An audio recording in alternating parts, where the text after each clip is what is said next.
Ladies and gentlemen, I am from Switzerland and our country gets good rankings in all types of international indexes.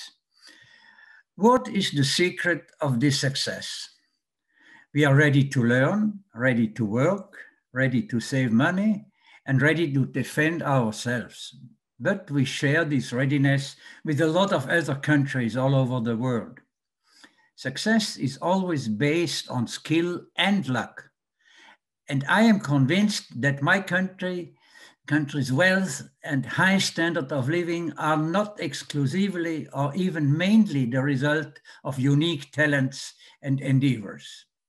They are in the main the outcome of favorable historical circumstances and fortuitous events which spared us from involvement in last century's 2 world wars.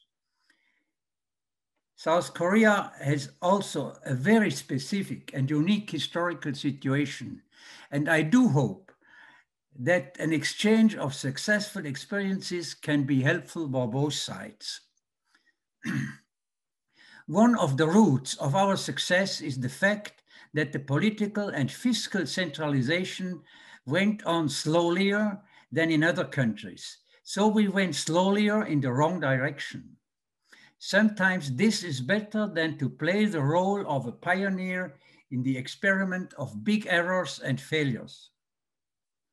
I am convinced that centralization of power, and especially the centralization of the power to tax, will come to a dead end all over the world, and that the less centralized will be in a better position. Local government and local taxation and the competition of jurisdictions, towns and regions, combined with local direct democracy, are the most important roots of our success, and I am happy to share our experiences with you. One of the most important secrets of a successful politics is local autonomy, combined with federalism based on the principle of subsidiarity. The common problems have to be solved in the most private possible framework and at the most local and regional possible level. The burden of the proof is always on the side of the centralizers. This leads us to the first thesis. Freedom is based on self-ownership and autonomy. The concept of autonomy it means the ability to give oneself the rules and to solve your own problems directly and in your own expense could create a bridge between the concepts of freedom and decentralization. But what does autonomy actually mean? There are many levels at which autonomy may be pursued. At the level of individuals, there is the personal autonomy. At the level of a group, there is the social autonomy. And at the level of nations, regions, and communities, there is the political concepts of national, regional, and local governments. The meaning of the term autonomy depends on who actually are these autonomous bodies which make their own rules. As a citizen of a small state, I know from experience that the group which makes its own rules should be small if the individual is to retain any power of influence. Small is beautiful, as they say, but no principle should be generalized or made absolute. The danger that the small group will increase the power of mischievous, harmful, and egoistic opinions should always be borne in mind. Let us stay with the example of the family. Families are the best example of non-centralistic experimenting. Some fail, but a lot of them do succeed, and families can serve as a learning process between generations. The same can be done on the local political level. That is the risk as well as the hope of heterogeneous experiments not regulated by coercion. If we had only one type of family or only one way of bringing up children specified in a norm to the minutest detail, all families would be the same, namely unhappy. In the same way, The same could be said about either social group as well as about nation state. This can be put together in a second thesis.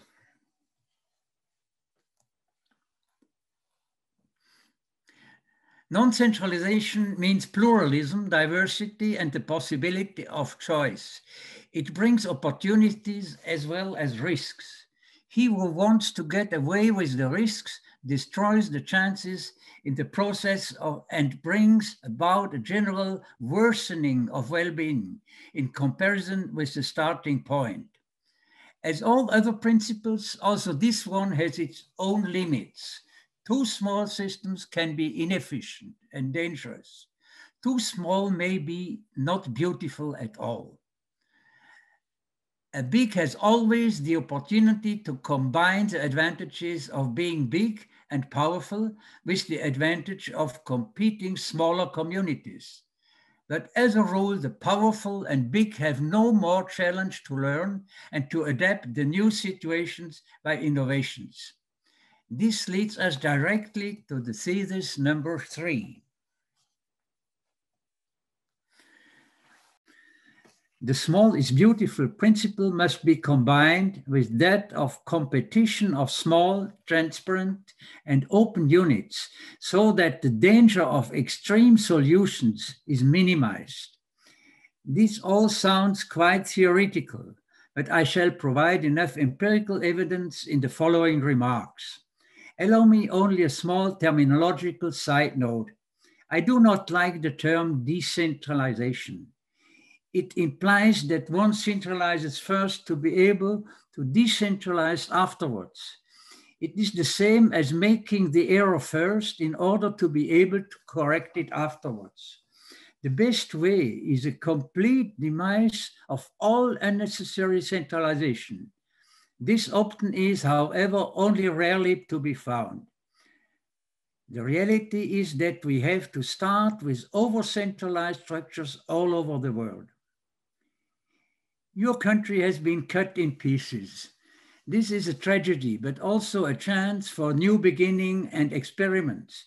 In global rankings of economic freedom, South Korea, as other smaller countries, is in a good position. If reunification ever occurs, what I hope, it must be linked to a concept of decentralization on both sides. I am sure that there are points of reference in Korea's rich past. Hence my fourth thesis. Centralized structures are generally hard to decentralize, but in the long run, the costs of over-centralization are higher than the costs of decentralization. As most nations of the world are centralized to a high degree, the term decentralization is unfortunately quite realistic. It would be nicer to be able to speak of non-centralization, of instituting or reinstituting non-centrality as the overreaching principle. Decentralization is the path and non-central autonomy is the objective. This is more than a mere word game. When we decentralize, we assume and stress the center, and the umbilical cord between the center and the member state or community remains. The picture of an umbilical cord is actually too romantic. In reality, it is the center which feeds the periphery, and in a direct reversal of its claims to be providing for its children. Central governments and their bureaucracies are a mixture of necessary evils and pig-headedness of their former sovereignty. This is the fifth thesis, might therefore go as follows. A big and solvable problem will not be made solvable by letting the specialist from the center. To find a solution, one must cut the problem in pieces. The solution can be discovered empirically by trial and error in small competing units which are not obliged anymore to communicate through the center. This is in fact the principle in the base of internet. Everyone is connected to everyone and can communicate directly. Here we are getting closer to the concrete proposals, yet still the level of abstraction is relatively high. The principle of killing off centralization by returning to a proper autonomy is valid, once again, only subject to some modification. In reality, compromises have often been sought, and in combination with other principles and factors, its radical nature may have to be milded somewhat. Freedom is a sensation, a living and dynamic process, but let us not dwell too long on definitions. Who has never experienced the sensation of self-ownership and taking full responsibility of one's life will not understand any explanation anyway. The best way of demonstrating the phenomenon of freedom is by referring to its opposites. People often ask me, when in the history of freedom began, in what period should we search the advent of freedom? I do not believe that freedom was discovered by a philosopher, be it Aristotle, John Locke, or Adam Smith. Freedom is discovered by any young child when it discovers the possibility to say no. For the parents, it may be a challenge, but for the child, it is the first chance to show his independence. I call it the creative dissidence. My sixth thesis is about the advent of freedom and autonomy. The advent of freedom and autonomy is the realization that we have the option of saying no when someone wants to do something we do not fancy doing. Freedom is a road out of serfdom, a refusal to be dependent on others. I imagine that former colonists with liberated themselves have just the right idea of what freedom and decentralization mean. It is a road that leads from the foreign-ruled center to freedom and autonomy. A journey along this path must not stop too early. Powerful centers do not have to come from outside, from the colonial lords. They can all too easily develop within the post-colonial or post-socialist country. For this reason, the decentralization route to more freedom is also from a form of internal decolonization and privatization, a fact not always fully appreciated. This use and limits of the use of limits of comparability. Freedom and non-centralism are not philosophical concepts. They are political programs. To some extent, they always remain on the level of utopia because not always can they be implemented to the full extent, but one can usually go along with before stumbling upon any serious problems. The history is full of examples of both successful and less successful programs. That leads us to a thesis on this subject. It's the seventh overall. We cannot learn directly from the past or from comparison of systems, since the two constellations in the two systems can never be the same. However, the history is one big lab, whence the only useful information and hints can come to the politicians. Failure to appreciate this is a bad strategy. Political experiments without any reference to historical experience are in general doomed to fail, usually at a very high cost. Equally, a comparison of different nation states has its own risks. What is possible in Switzerland may be completely impossible in South Korea. Nations and people are different, but the instinct of autonomy and of self-determination has anthropological roots. My eighth thesis goes as follows. There are a few omnivalent rules which link all peoples of the world, regardless of their cultural background, development stage, to historical experience. All over the world, people as you and I are quite similar on many levels. There is such thing as anthropological constants and universal human rights. People pursue happiness and having once achieved it, they prefer to be let alone. Most people cannot be bothered to constantly co-decide what other people are to do.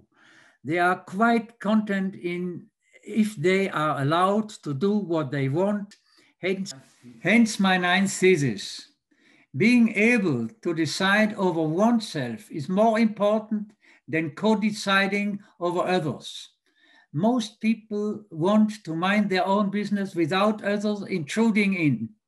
They do not want to go to war for others and do not want to pay taxes if they have no control over their height and the way of their spending. They want to have their life, identity, and property protected without the danger of being arrested, without cause. In short, there is a tendency, especially among the intellectuals, to overestimate the degree to which people differ. The differences are important in private life, but on the political level, they are certainly not the decisive factor. Political science compares the states of the world with ideas how they could be made better. The Swiss way of non-centralism and freedom is our way.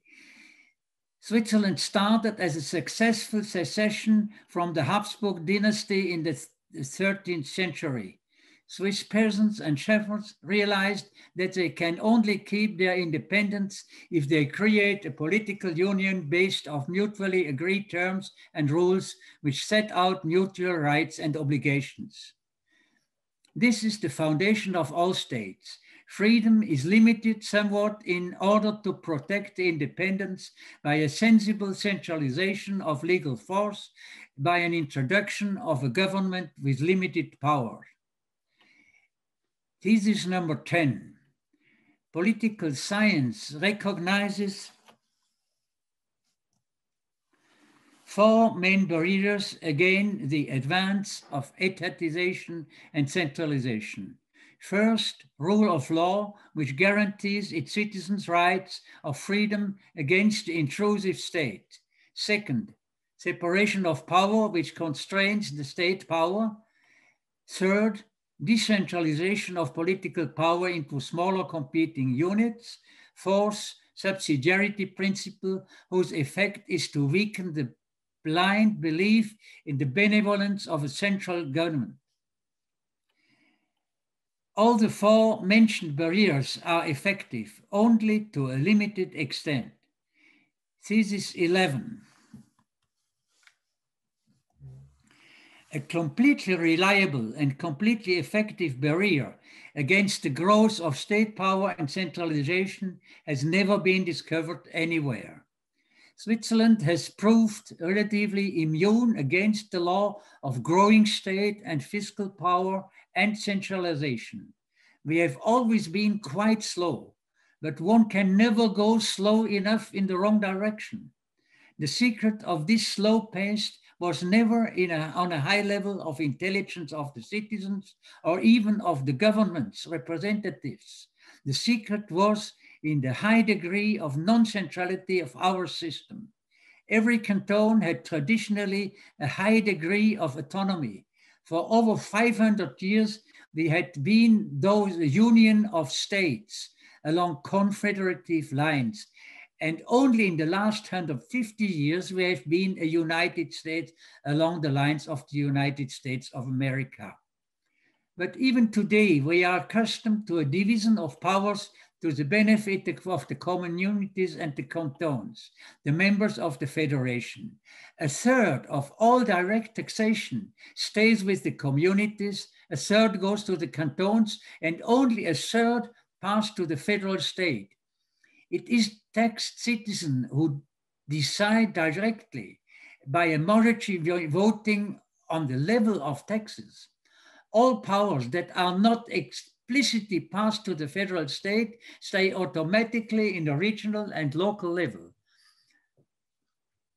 Let the local level take the responsibility and find a solution, because the local solutions have been quite varied. It usually look a lot of time and transaction costs to find a central consensus, the which delay has so far been providing to be an effective barrier to excessive centralization. Naturally, however, these costly negotiations have also been somewhat counterproductive at times. For example, in the introduction of voting rights for women was unjustifiably delayed. We are still not a part of the European Union, since a majority of the electorate and the majority of all cantons is needed for such a step. What may be useful as a barrier to an advancing centralization can prove the same time also an unfortunate barrier for some beneficial internal reforms, such as privatization or deregulation. Other methods and institutional arrangements have to be sought also in Switzerland to bring these about. Now let's go to another model. I call it the New Zealand model. New Zealand underwent remarkable reforms in the 1980s. In short, the reform has been invoked by the following questions being put to the government about its tasks. The answers then provided the guidelines for the reform.